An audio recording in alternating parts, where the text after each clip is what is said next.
Amigos do canal, sejam bem-vindos para mais um vídeo do nosso Sem Medo de Voar. Hoje eu vou falar sobre a asa do avião e um pouco também sobre esse projeto maravilhoso que foi o Boeing 747, em suas várias versões, né? Eu estava preparando hoje o nosso vídeo e comecei a ler sobre ele e realmente é uma coisa apaixonante. Eu tive a honra, o prazer de voar esse avião quando estava na China durante 5 anos. Logo depois que a Varig parou, eu fui para a China e voei o 747-400 por 5 anos. Bom, eu vou explicar um pouco sobre a asa, que é uma coisa fascinante, né? Você pode estudar uma semana sobre ela, mas eu vou fazer um resumo para vocês. Tem dois tipos de asa, vamos dizer assim, que no caso é o estudo da aerodinâmica, que é a ciência que estuda, né, a passagem do ar sobre a asa para criar a sustentação.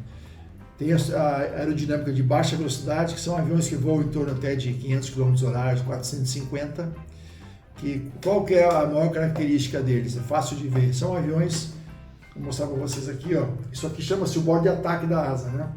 Então um avião que voa até 450, 500, a asa dele é reta, Os aviões monomotores, os aviões bimotores também, que temos aqui no Brasil, como o Seneca, o Baron, todos são assim. Aerodinâmica chamada de baixa velocidade. E o máximo é 500, 550 km por hora. Temos também agora os monomotores turbohélice, também como o TBM, como a linha Piper, a linha M Piper também tem o turbohélice, motor turbohélice com asa reta também, com essa limitação. A partir disso, em torno de 800 km até 900, 950, então vamos ter isso aqui, ó, que é o que? É a asa enflechada. Que nesse avião aqui, no caso 747, ele é 37 graus e meio, isso aqui chama-se enflechamento. Então permite uma velocidade bem maior. Esse avião aqui é um belo exemplo, que é o Boeing 747, que ele é para alta velocidade, né? Ele é chamado transônico. Ele não é supersônico, como é aquele avião famoso, o Concorde, que voa 2 vezes a velocidade do som, né? Esse aqui ele voa em torno de 900 km por hora. Então ele tem esse enflechamento, que é o que? A diferença aqui de uma asa reta, como eu já falei, de baixa velocidade, para essa aqui de alta velocidade, que é nesse avião aqui, esse ângulo aqui entre a fuselagem e a asa é 37 graus e meio, para poder ele voar a 900 km por hora. Agora, esse avião tem um problema, né? Os aviões de alta velocidade, eles têm um problema tanto para decolar quanto para pousar. Porque essa asa aqui, aliás, a asa de qualquer avião, ele é feita para voar em cruzeiro. O que é cruzeiro? Quando está lá em cima, voa 10, 12 mil metros, né? Ele decola, voa aproximadamente de 20 a 30 minutos subindo, né, para o nível de cruzeiro inicial. Depois ele vai fazer o voo de cruzeiro. Então, a asa ela é projetada para ser ótima no voo de cruzeiro. E aí tem o problema, como é que ela vai decolar uma asa que é feita para voar 900 km por hora, vai decolar em torno de...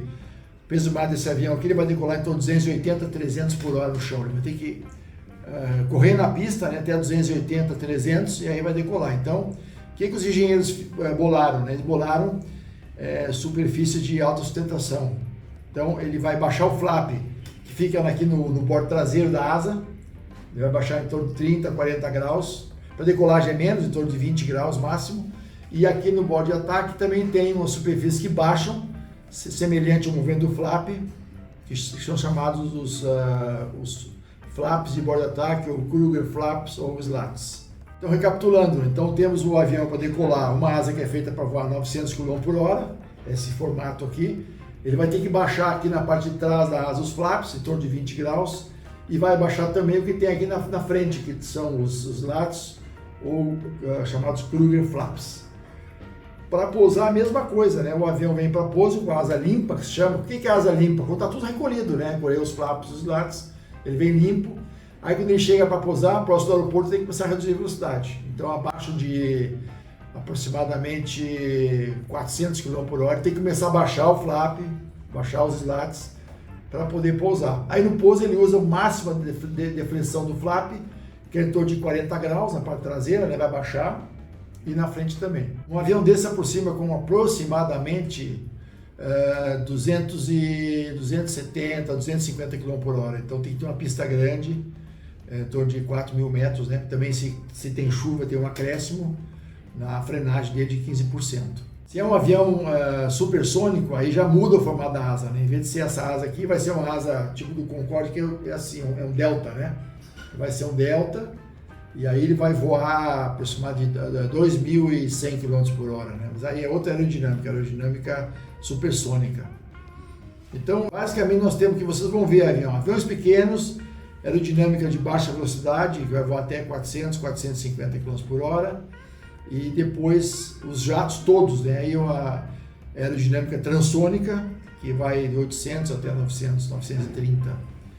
E aí já começa a ter problema quando chega perto da velocidade do som. O que faz o avião voar, né? O avião é o seguinte, quando o ar passa aqui, ele passa por baixo ou por cima. Então a asa é tipo, ela é em cima, né? Assim, côncava. Então o ar acelera em cima dela, nessa parte aqui, né? E ele gera uma zona de baixa pressão, e aí faz uma pressão para cima. O avião em pleno voo, ele tem 4 forças em equilíbrio. Na verdade, ele voa com as asas, né? O que sustenta o avião no ar é a asa. Tanto que tem aviões que não tem motor, que são os planadores.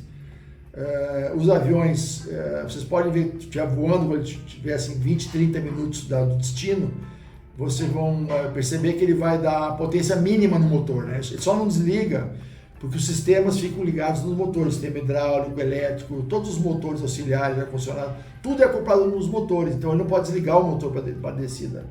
Porque aerodinamicamente falando, não precisaria de motor para descer, ele desce só com as asas, né?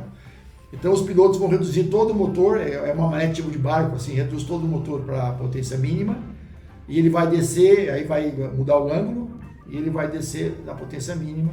Então na descida vamos ver o motor reduzido, a asa limpa.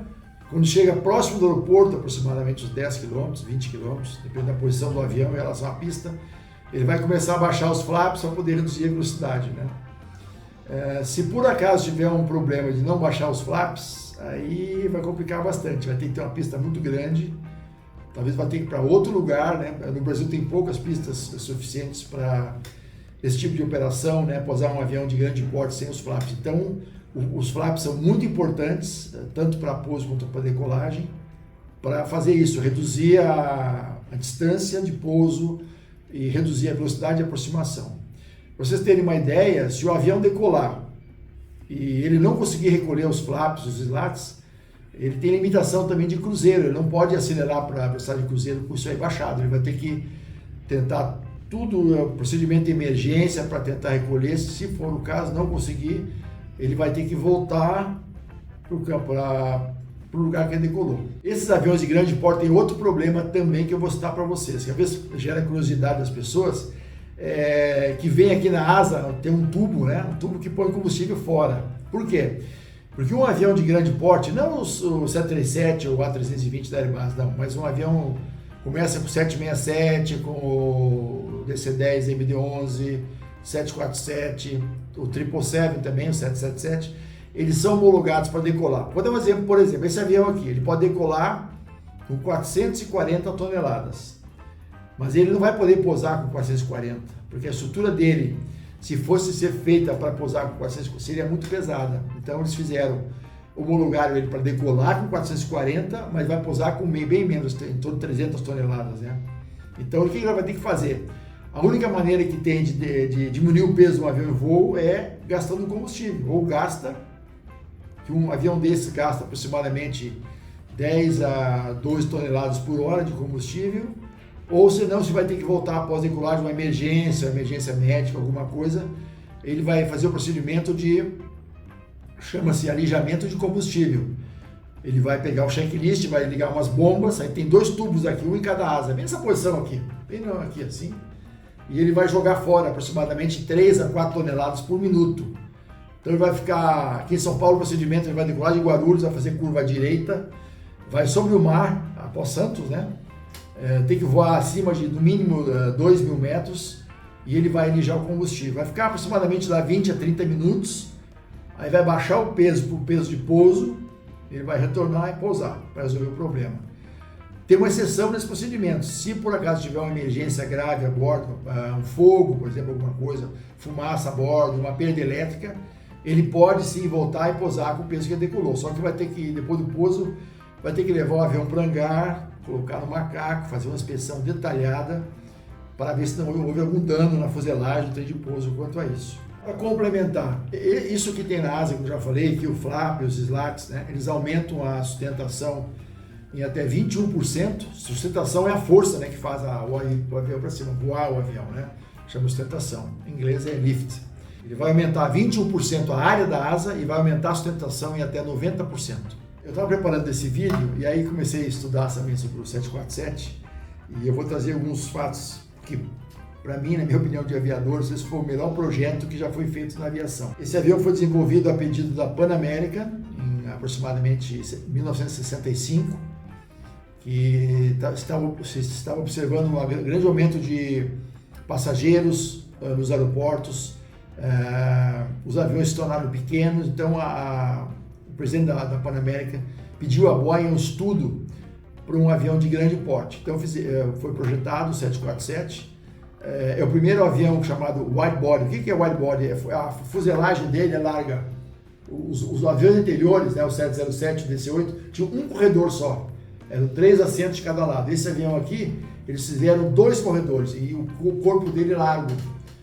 Então é chamado wide body, o primeiro avião com 2 corredores. E desde o começo ele foi feito para também ser usado como cargueiro. Então ele teve versões passageiro e cargueiro. Eles colocaram a cabine aqui na parte superior, né, da fuselagem. E o nariz dele ele abre para cima, abre aqui para cima, ele ergue, né? Para que possa ser carregado por aqui. E ele leva na fuselagem dele 2 containers, um lado do outro. E depois, posteriormente, eles fizeram uma porta lateral também aqui para fazer o carregamento nas versões cargueiras. Esse avião começou, o primeiro 747, que voou em 69, ele tinha um peso máximo de 333 toneladas. Você vê a evolução desse projeto aqui. E o último avião que vai ser construído esse ano, que é esse modelo aqui, o 747-8 cargueiro, o peso dele máximo 440 toneladas. Então ele saiu de 333 para 440 toneladas. Em 54 anos de produção dessa aeronave pela Boeing Company, foram produzidos 1.570 aviões até agora, e eles vão encerrar a produção até o final do ano, que tem mais 3 aviões para serem entregues, aí encerra a produção. Então eu considero esse um dos melhores projetos já executados na aviação comercial, foi do Boeing 747. Então, meus amigos, por hoje é isso, sobre a asa, sobre a superfície de sustentação na asa. Falei um pouquinho do 747. Se vocês quiserem que eu traga mais algum assunto de interesse de vocês, por favor, deixe nos comentários. Eu vou ler, eu vou preparar e vou trazer mais disso para vocês. Agradeço muito. Não esqueça de deixar o seu like e se inscrever no canal. Muito obrigado.